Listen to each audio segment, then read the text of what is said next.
بيبدأ الفيلم وبنعرف إن في مرض انتشر وناس كتيرة جدا من البشر ماتوا بسببه وإن القرود بقى قوية جدا، ولكن بنلاقي مجموعة من الجيش بتهجم على القرود، وبنلاقي معاهم قرود متعاونين مع البشر، ولكن كلهم بيموتوا ما عدا كام واحد بيتقبض عليهم. ولما بيرجع سيزر بيعرف اللي حصل وبيقرر يفرج عنهم ويرجعهم تاني عشان يثبت للبشر رحمته ويخليهم ما يحاربوش القرود تاني. وبيعملوا اجتماع وبيقرر ان هما تاني يوم يمشوا يروحوا يعيشوا في مكان تاني، ولكن في نفس اليوم بالليل بيكتشف ان في مجموعة من البشر جم وبيطلع سيزر عشان خاطر يحاربهم، ولكن لما بيرجع البيت بيلاقي ان ابنه الكبير ومراته اتقتلوا، وبيعرف ان القرد الابيض صاحبهم هو اللي باعه.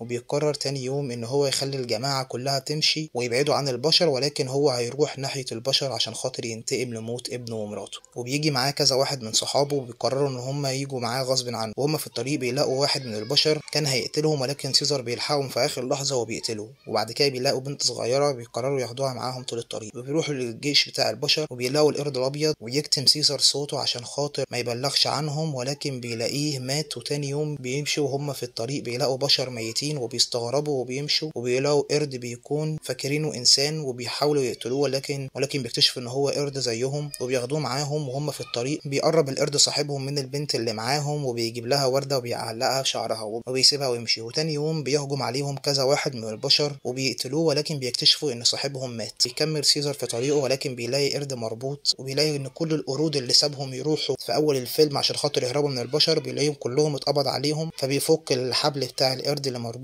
وبيقول له ايه اللي حصل، فبيقول له البشر ظهروا فجأة وهجموا علينا، ولكن مرة واحدة بيلاقي سيزر حد بيخبطه على دماغه. وبيصحى تاني يوم بيكتشف ان هم جايبين القرود عشان خاطر يساعدوهم في البناء، وواحد من القرود بيكون تعب جدا فبيندهوا البشر على واحد من القرود المتعاونة معاهم عشان خاطر يعذبه ويضربه، ولكن سيزر بيصعب عليه اللي بيحصل وبيقول له ما تضربوش. فبيستغرب الرئيس بتاع الجيش وبيقول له سيزر لو عايزهم يكملوا شغل هات لهم اكل وميه عشان هم بقالهم كذا يوم ما كلوش ولا شرب، ولكن العقيد ما بيرضاش ينفذ كلام سيزر. وبيلاقي ان كل القرود بطلت تشتغل، فبيجيب سيزر قدامه وبيقول له قول لهم يكملوا الشغل والا هقتلك عند العد ل3.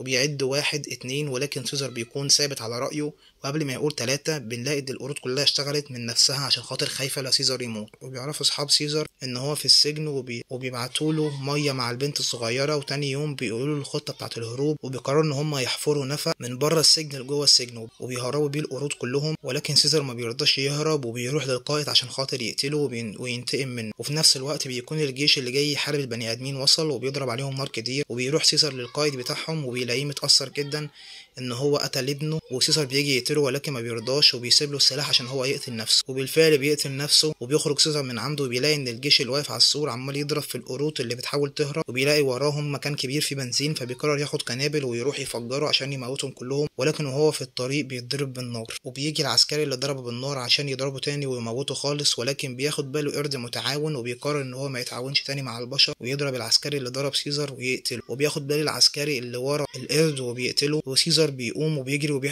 وسيزر بيحدف القنبلة على البنزين والمكان كله بينفجر. بيلاحظ سيزر ان الجبل كله بينهد، كلهم بيموتوا، ولكن القرود بتعيش بسبب ان هي عرفت تتسلق الشجر. بيروحوا لمكان فيه وبيقعد سيزر مع صاحبه وبيقول له القرود قوية بيا او من غيري، وبيلاقي صاحبه ان سيزر مات. وبينتهي الفيلم على كده ويسلام.